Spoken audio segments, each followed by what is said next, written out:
দুইটা নয় রে, 6টা আসমান ঝুলায়া রাখছি আমি।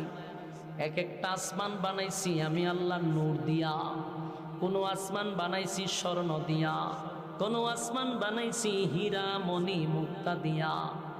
এরকম ভাবে আসমান সাজাইছে, যেদিন ইসরাফিলের সিংহায় ফুঁক দিবে রে, আসমান থেকে সূর্যটা ভেঙ্গে ভেঙ্গে টুকরা টুকরা হয়ে জমিনে পড়বে। জাননি সূর্য কত বড়।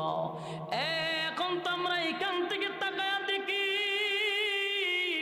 সূর্যটা একটা প্লেটের মতো দেখা যায় গো।